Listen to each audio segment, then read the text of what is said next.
Assalamualaikum warahmatullahi wabarakatuh. Selamat pagi semuanya. Selamat pagi, Pak. Pagi, Bapak. Oke, ini masih sangat lemes sekali ini. Waalaikumsalam, selamat pagi, Ya. Bapak. Semangat, Pak. Kemarin masih capek mengikuti lomba 17 Agustus ya. Ya, Pak. Habis lomba lari karung, Pak. Untuk menambah semangat kita, nanti pada saat Bapak ucapkan selamat pagi, kalian akan menjawab pagi luar biasa, tetap semangat. Bisa? Bisa, Bisa, Pak. Bisa. Oke.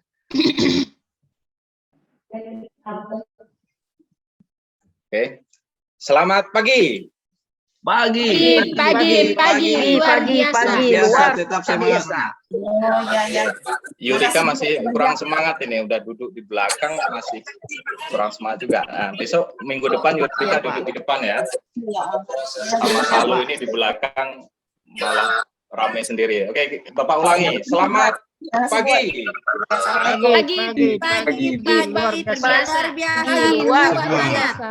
Oke, terima kasih semuanya. Mudah-mudahan tetap semangat pada pagi hari ini. Silahkan kalian berdiri semuanya. Oke, seperti biasa, Bapak akan mengecek kerapian kalian. Pagi ini kalian sudah rapi apa belum? Ya, tujuan mengecek kerapian itu yang pertama, ya tujuannya sebenarnya buat kalian sendiri, karena untuk proses kegiatan belajar mengajar itu tidak bisa lepas dari yang namanya kerapian itu sendiri. Kalau kalian sudah rapi, pasti nyaman nanti untuk mengikuti kegiatan belajar mengajar. Di samping itu, meskipun nanti kalian dari rumah itu tidak mandi, tapi kalau rapi, ya itu bisa kelihatan mandi. Itu yang menjadi tujuan kenapa kalian harus rapi. Oke, ternyata sudah rapi semuanya. Masih ada nih Tanel. Kemana ikat pinggangnya? Itu kok tidak pakai ikat pinggang? Pak, lupa Pak. Hilang lagi. Iya Pak, kemarin diambil Pak Salu Pak. Nanti ikat pinggang itu dikasih nama itu besar, Tanel, biar tidak diambil sama Salu. Oke, minggu depan silakan beli ke pasar ya. Minggu depan Bapak tidak mau lagi kalian tidak lengkap. Ya, nanti kalau ada yang tidak lengkap, besok pungut sampah di luar tuh. Ya, paham semuanya? Iya Oke, Pak. untuk kerapian sudah. Silakan kalian cek di laci kalian, apakah ada sampah atau tidak. Biasanya ini peninggalan kemarin masih ada nih, dari kantin, makan jajan tidak dihabiskan sampai ke bungkus-bungkusnya, biasanya ditinggal tuh. Ya, silakan dicek, kalau masih ada, silakan dibuang. Nanti takutnya itu jadi peninggalan sejarah itu. Ya. Kalau Sudah, manusia Pak. beraksara, ya, kalau manusia beraksara kan itu namanya Joken Mondingat. Dulu masih sifatnya kulit kerang. Kalau sekarang mungkin jajan-jajan bungkus permen dan sebagainya itu nggak kalian buang. Oke, sebelum kita memulai kegiatan belajar pagi hari ini, oke silakan duduk kembali dengan rapi. Terima kasih Pak. Terima kasih, Ya. Pak. Sebelum kita memulai kegiatan belajar hari ini, alangkah baiknya kita berdoa dulu. Saya minta tolong kepada ketua kelas, Irwan. Iya, Pak. Oke, pimpin kawan-kawannya untuk berdoa. Perhatian teman-teman, sebelum kita memulai pelajaran hari ini, marilah kita berdoa bersama-sama sesuai dengan ajaran dan keyakinan masing-masing. Berdoa dimulai.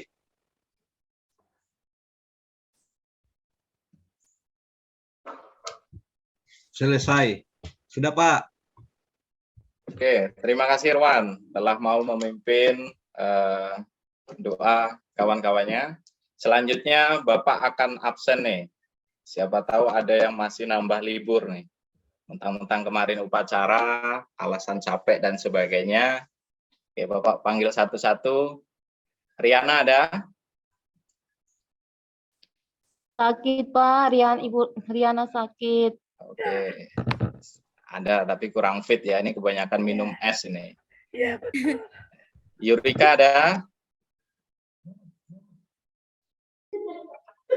Yurika ada?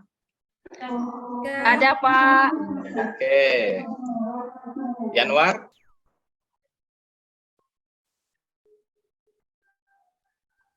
Januar dipanggil Pak Guru. Ada Pak. Januar ada? Ada, Ada, Pak. oke. Irwan ada, ketua kelas. Kemudian Maria. Hadir, Pak.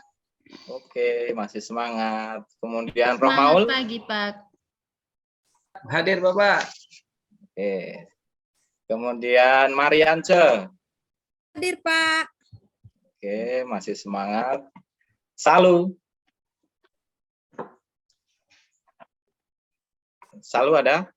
Bolos, Pak. Halo. Wah, ini kemarin sudah Kayaknya libur, pergi cuci sekarang muka, tambah Pak. libur. Ngantuk Oke, dia. biar nggak ngantuk nanti. Iya.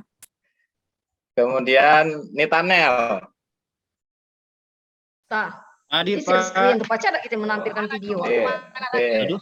Kelak kita coba. Kemudian Ratna. Ratna. Oh, hadir Pak. Ya. Nanti jangan berisik kayak kemarin Ratna ya. Kita fokus belajar. Siap Pak, siap. Maaf. Kemudian selanjutnya Felixia. Ada Felixia ada. Pak, pagi ini Pak ganteng Oke. sekali ya. Oke, berarti hadir semua. Terima kasih Felixia, siswa dan siswi semuanya juga cantik-cantik dan ganteng-ganteng. Meskipun Bapak tidak tahu nih apakah mandi semua atau tidak, yang penting Mandi, sudah Pak. kelihatan rapi itu udah luar biasa. Mandi, Ya. Pak. Mandi Pak. Ya, Bapak nyium aroma wangi di sini, jadi luar biasa ini. Ya. Oke, absen sudah. Kita akan masuk ke materi ini. Bapak tampilkan PowerPoint. Ada yang tahu ini gambar apa? Manusia purba, Pak. Oke, manusia purba. Ini sesuai dengan materi kita minggu kemarin. Kita sudah selesai tuh membahas tentang manusia praksara. Ya, yang kita bahas pada waktu itu kan pada minggu kemarin itu sudah kita bahas tentang kebudayaan manusia praaksara, kemudian jenis-jenis manusia purba, ciri-cirinya bagaimana, kemudian asal-usul nenek moyang bangsa Indonesia, termasuk di situ ada teori-teorinya. Kemudian di situ kita juga membahas tuh tentang sistem kepercayaan manusia praaksara. Meskipun pada waktu itu belum ada tuh yang namanya agama, tapi manusia praaksara sudah mengenal yang namanya sistem kepercayaan. Ya, ada yang masih ingat sistem kepercayaan manusia praaksara apa? Ada, Pak. Ya, silakan Maria. Animisme Maria. dan dinamisme, Pak. Benar sekali, animisme dan dinamisme. Untuk animisme, Mariance, bisa menjelaskan apa itu animisme, Mariance? Ratna? Ratna, jangan berisik, Ratna. Ya Pak, animisme itu kepercayaan terhadap roh-roh nenek moyang Bapak.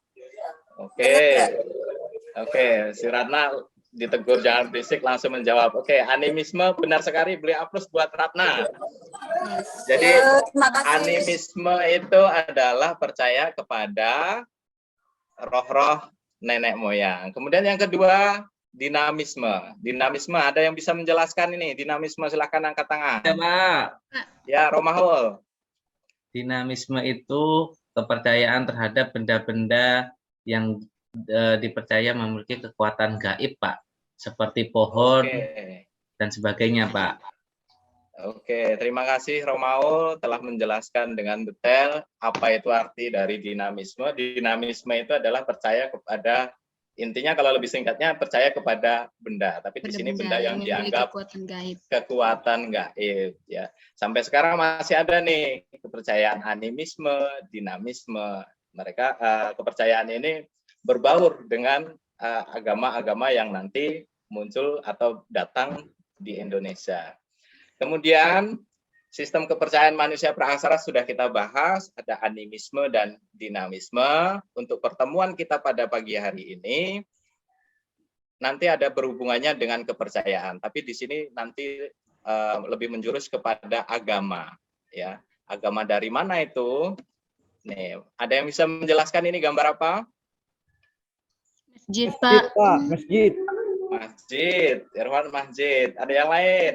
Taj Mahal. Taj Mahal.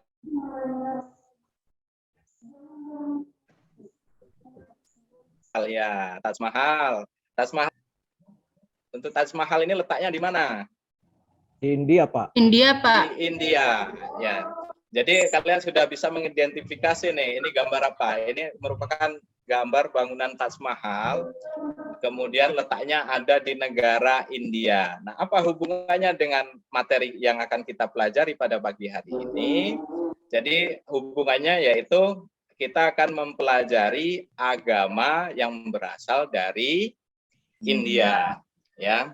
Dan di sini Bapak akan menjelaskan tujuan pembelajaran. Tujuan pembelajaran kita pada pagi hari ini, di sini kalian diharapkan mampu menjelaskan sejarah agama Hindu-Buddha. Selanjutnya, kalian mampu menganalisis teori masuknya Hindu-Buddha ke Indonesia. Ya. Kemudian yang ketiga, mempresentasikan sejarah agama Hindu-Buddha, serta teori masuknya Hindu-Buddha ke Indonesia. Jadi tujuan pembelajaran kita seperti ini. Mungkin ada yang menanyakan, kenapa kita harus mempelajari agama Hindu-Buddha? Ya. Padahal kan itu bukan agama yang kita anut, mayoritas yang kita anut yang ada di daerah sini. Mengapa kita harus mempelajari yang namanya agama Hindu-Buddha? Karena ini tidak terlepas dari sejarah yang ada di Indonesia sendiri, bahwa Indonesia itu banyak sekali untuk sejarah-sejarah peninggalan agama Hindu-Buddha. Salah satunya nanti sesuai dengan kutipan tersebut. Oke, Yanwar? Yanwar? Ya, Pak. Silakan dibacakan ulang kutipan tersebut, Yanwar. Sampai ke tulisan abad ini. Silakan dibaca keras-keras. Ya, Pak. Kutipan dari Taufik Abdullah dalam bukunya yang berjudul Indonesia Arus Sejarah Jilid 2 yang menyinggung bahwa masa Hindu-Buddha mendominasi Indonesia sekitar 12 abad. Sejarah apa yang bisa kita pelajari? Ya, terima kasih. Jadi, kenapa kita harus mempelajari sejarah Hindu-Buddha? Itu memang tidak terlepas dari ini, bahwa agama Hindu-Buddha itu pernah mendominasi, pernah berada atau pernah eksis di Indonesia itu sekitar 12 abad. Ini kurang lebih 1.200 tahun lamanya. Kalau umur kita rata-rata nanti bisa nyampe 70 tahun, itu udah berapa generasi. Syukur-syukur bisa nyampe 100 tahun. Itu kan luar biasa. Ya, sudah nyampe berapa generasi itu. Oke, itu tujuan pembelajaran kita sudah jelaskan. Jadi sudah sangat jelas bahwa agama yang akan kita pelajari berasal dari India nih. Kemudian selanjutnya agama apa? Itu sudah muncul tuh, agama Hindu dan agama Buddha. Di sini Bapak akan tanya nih, ada yang tahu ini candi apa? Candi Muara Takus, Pak. Ya, Romhaul, Candi Muara Takus. Ada yang lain? Ya, benar Romhaul. Ini merupakan Candi Muara Takus yang letaknya ada di provinsi mana Romhaul? Riau, Pak.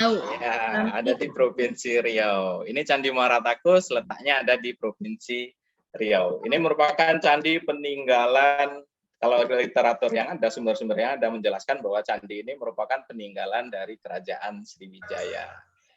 Kemudian bercoraknya adalah bercorak agama Buddha. Ya. Kemudian ini hampir sama nih gambarnya. Ada yang tahu ini candi apa?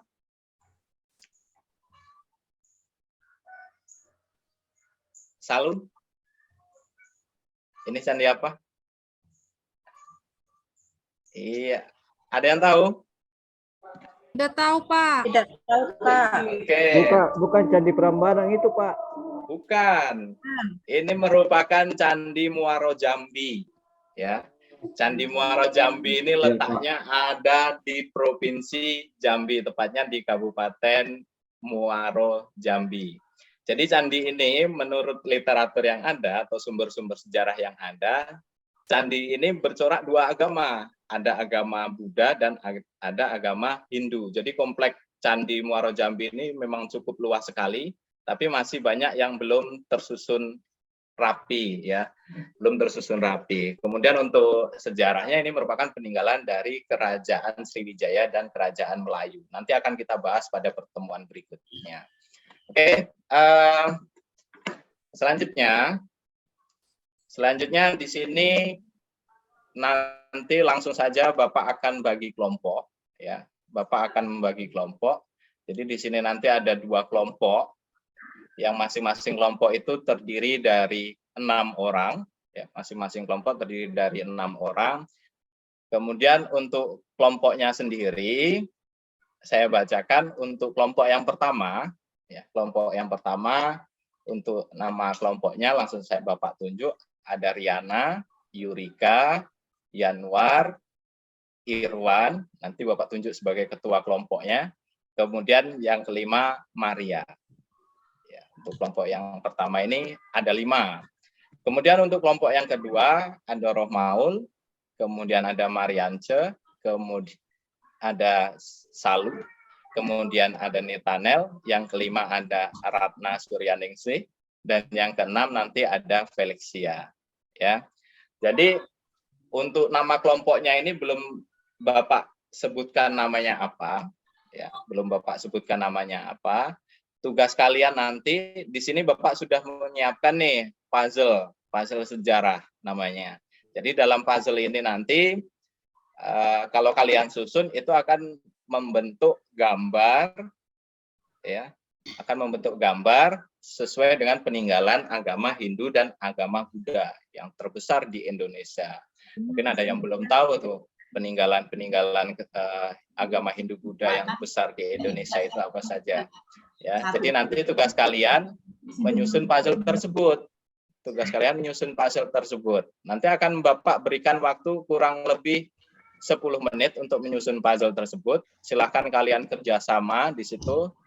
Ada yang bagian nyusun, kemudian ada yang membantu untuk mencocokkan dan sebagainya. Apabila nanti dalam waktu 10 menit masih ada kelompok yang belum menyelesaikan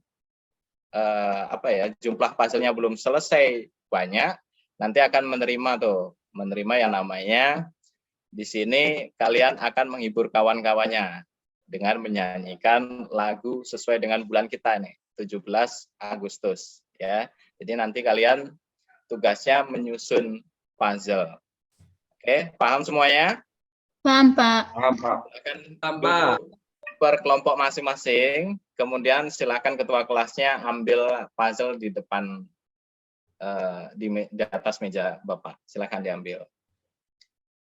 Oke, semuanya sudah mendapatkan puing-puing puzzle dan tempat untuk menyusunnya. Sekarang Bapak kasih waktu 10 menit untuk kalian menyusun puzzle tersebut. Dan nanti apabila ada yang sudah selesai, silakan angkat tangan. Ya, jadi nanti yang belum selesai ini tugasnya menghibur kawan-kawannya menyanyikan lagu 17 Agustus. Siap dimulai ya? Oke, silakan dikerjakan. Waktunya 10 menit.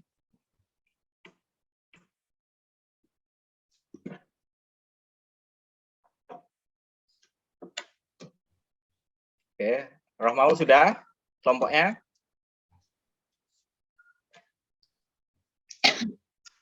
Bentar lagi, Pak. Dikit Oke, lagi, siap. Pak. Irwan, gimana Irwan?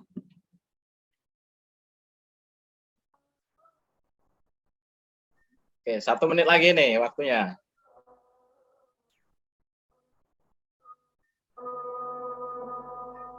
Oke, waktunya sudah habis. Silakan ditunjukkan, diangkat lagi, tidak ada yang memasang puzzle lagi, waktunya sudah habis. Silakan dikumpulkan ke depan. Bapak akan menilai kelompok mana nih yang paling rendah untuk penyusunan puzzle-nya. Oke, ternyata kelompoknya Rohmaul ini masih sedikit ini untuk pengumpulan puzzle-nya.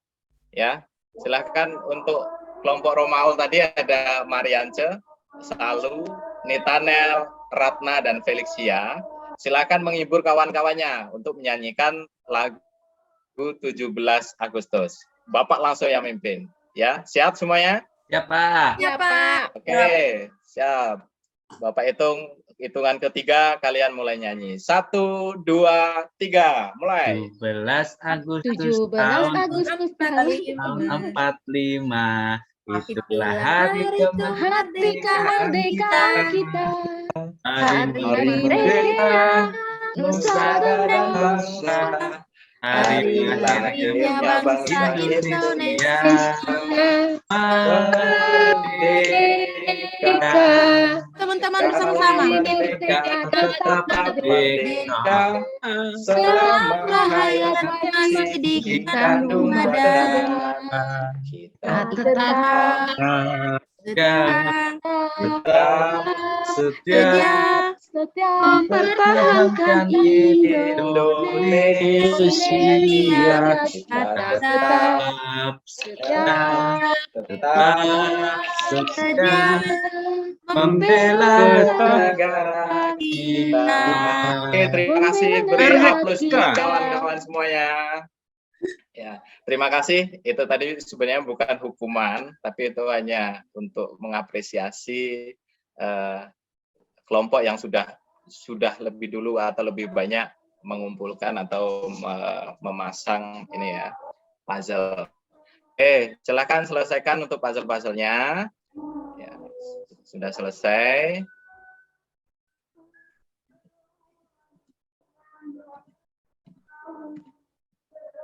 Oke, untuk puzzle-nya nanti, untuk kelompoknya, siapa yang nyusun Prambanan ini tadi? Saya, Pak. Iya, kelompok Irwan sudah menyelesaikan. Ini merupakan peninggalan dari kerajaan mana? Dari agama apa, Irwan? Agama Hindu, Pak. Agama Hindu. Letaknya tahu nggak? Ini di mana? Meskipun bukan di daerah kita, kita harus tahu ini merupakan peninggalan besar dari agama Hindu. Letaknya di mana ini? Di Yogyakarta, Pak. Di antara Ya, Jogja ada. dan Jawa Tengah. Ya, benar sekali. Ini merupakan letaknya tepatnya di perbatasan antara Jawa Tengah dan Yogyakarta. Kalau di Jawa Tengahnya itu di Kabupaten Klaten. Kemudian kelompoknya Irwan berarti sudah menyusun kelompok Candi Borobudur. Ya, kelompoknya Irwan sudah menyusun Candi Borobudur. Kelompoknya Romaul. Romaul. Bapak, Ya, Candi Borobudur letaknya di mana, Romaul? di Magelang, Bapak. Di Magelang. Untuk coraknya beragama apa ini? Agama Buddha, Bapak. Agama Buddha. Oke, terima kasih. Sekarang sudah tahu nama kelompoknya ya. Yang pertama ada kelompok Prambanan. Dan yang kedua itu adalah kelompok Borobudur. Untuk tugas kalian nanti, kalian akan mencari nih, Bapak bagikan LKPD ya, Bapak tampilkan juga di PowerPoint supaya kalian lebih jelas nih. Bapak bagi berkelompok 1, silakan ditulis di situ anggota kelompoknya ya, ketua. Di sini ada Prambanan, tulis lagi anggota kelompoknya. Kemudian hasil diskusi kalian itu kalian tulis di bawah itu ya. Kemudian yang harus kalian cari yang pertama, dari mana agama Hindu itu? Sebenarnya tadi sudah dijelaskan tuh. Kalian cari sejarahnya agama Hindu itu bagaimana. Kemudian yang kedua, sejarah agama Buddha itu bagaimana. Ya. Kemudian yang ketiga, pembagian zaman agama Hindu. Untuk sistem kasta nanti biar Bapak jelaskan lebih lanjut. Kemudian untuk kelompoknya si Romaul. Untuk kelompoknya Romaul, kalian akan membahas tentang teori-teori masuknya Hindu-Buddha. Ya, di situ sudah Bapak tuliskan tuh. Yang pertama ada teori Brahmana, kemudian teori Kesatria, kemudian teori Waisya, dan teori arus balik. Di situ kalian jelaskan beserta siapa yang mengemukakan atau mengungkapkan. Silahkan dituliskan. Bapak berikan waktu 30 menit, ya. Ini cukup panjang. Bapak berikan waktu 30 menit. Silakan kalian cari sumbernya dari buku-buku yang sudah Bapak bagikan tadi, yaitu buku teks sejarah yang sudah Bapak bagikan. Silakan kerja berkelompok masing-masing. Paham semuanya? Paham, Pak. Oke, silakan dikerjakan.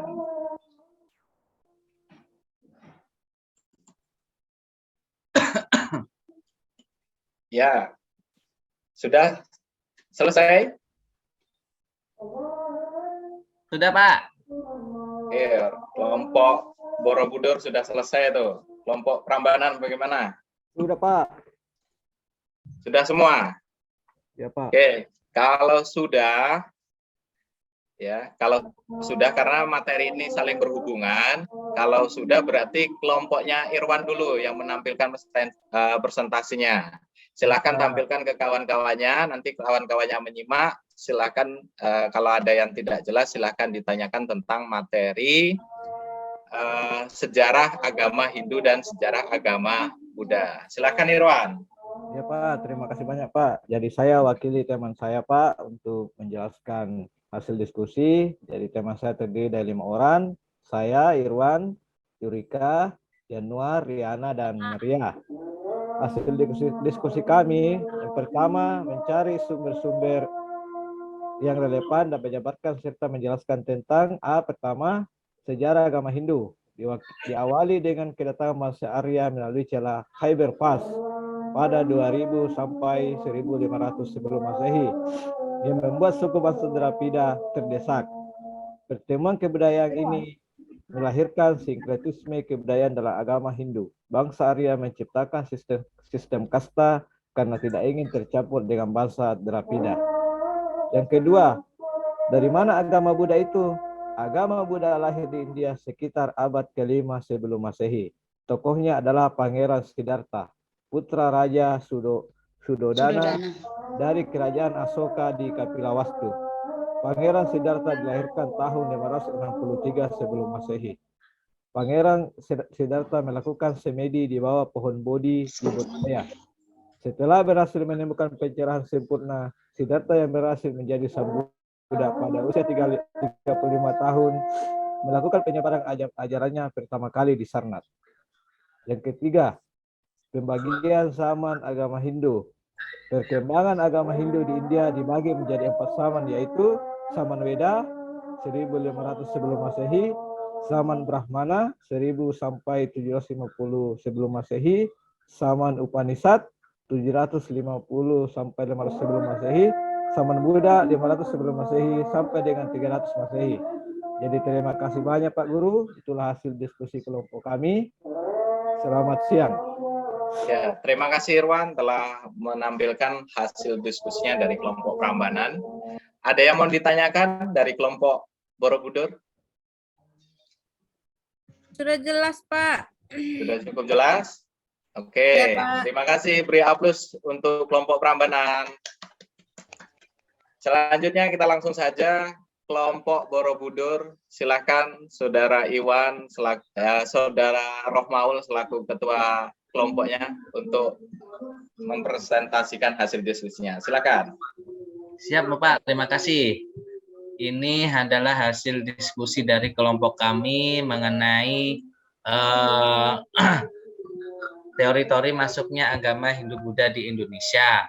Saya perwakilan dari kelompok Borobudur, saya Rohmaul, kemudian anggota kelompok ada Mariance, Salu, Nitanel, Ratna, dan Felixia. Nah, teori masuknya Hindu-Buddha ke Indonesia, yang pertama yaitu teori Brahmana.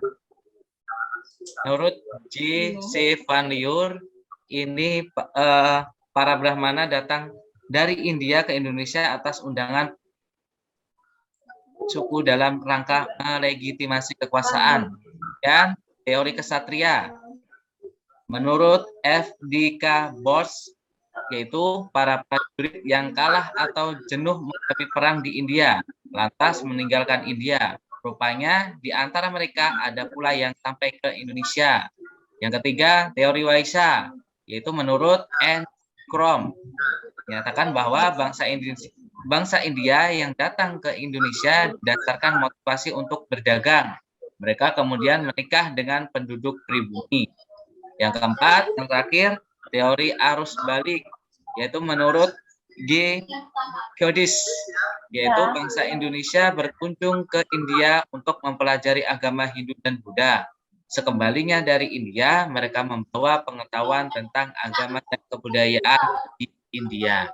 Terima kasih. Demikian presentasi dari kelompok kami. Sudah, Pak. Ya, terima kasih Romaul telah menjadi juru bicara dari kelompok Prambanan. Mungkin dari kelompok kelompok Borobudur, mungkin dari kelompok Prambanan ada yang mau ditanyakan? Sudah jelas, Pak. Sudah cukup? Sudah cukup. Oke. Kalau dirasa sudah cukup jelas semuanya, ya benar tadi kelompok Prambanan dan kelompok Borobudur itu sudah menjelaskan tentang sejarah agama Hindu itu dari mana, kemudian proses lahirnya bagaimana, kemudian kelompok Prambanan juga sudah menjelaskan kok bagaimana sih masuknya agama Hindu Buddha ke Indonesia. Agama Hindu Buddha masuk ke Indonesia itu kan tidak langsung, kalau bahasa kasarnya ujuk-ujuk ya. Bahasa kasarnya ujuk-ujuk. Tiba-tiba. Jadi agama itu pasti ada yang membawa, dan itu berdasarkan dari teori-teori tersebut. Sebelumnya ada tuh teori yang menyatakan tentang teori Sudra, bahwa yang membawa agama Hindu Buddha itu adalah kaum-kaum atau kasta agama kasta Sudra, itu kasta yang paling rendah. Itu tetapi itu semua terbantahkan. Oke, ada yang bisa menyimpulkan untuk kegiatan pelajaran pada pagi hari ini?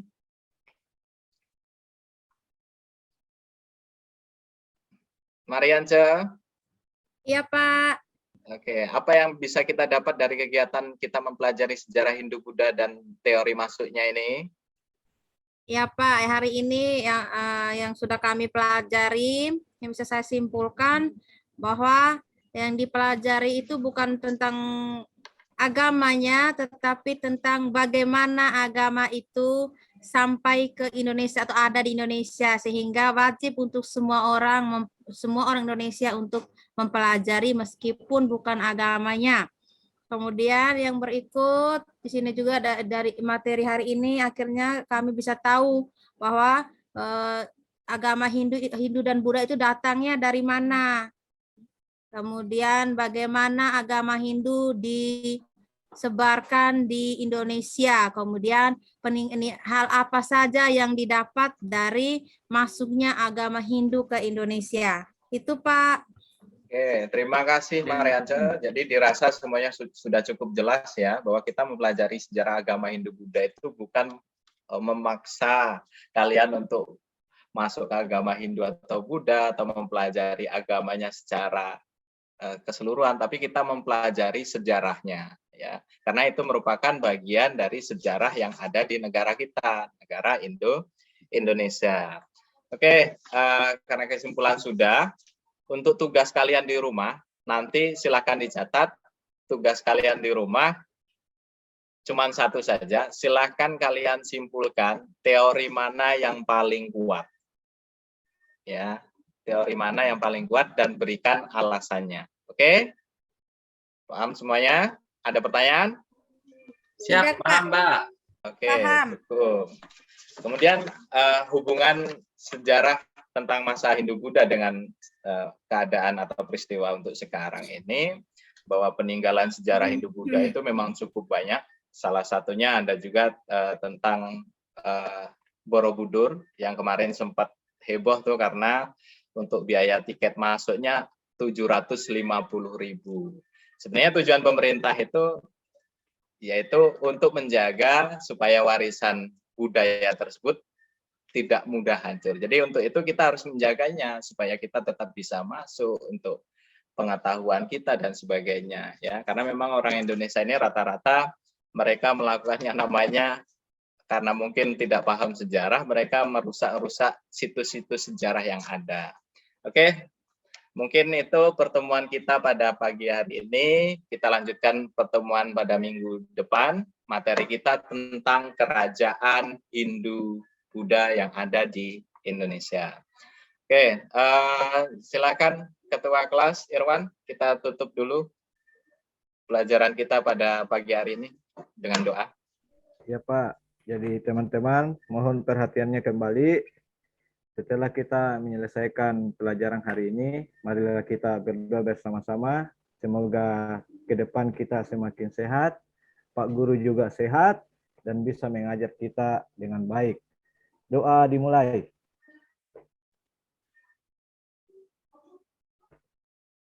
selesai. Sudah Pak. Ya, terima kasih Irwan. Terima kasih semuanya. Kita ketemu lagi minggu depan. Mudah-mudahan dalam keadaan sehat. Bapak Iri, wassalamualaikum warahmatullahi wabarakatuh. Selamat siang semuanya. Waalaikumsalam. Siang Bapak. Selamat siang, Pak.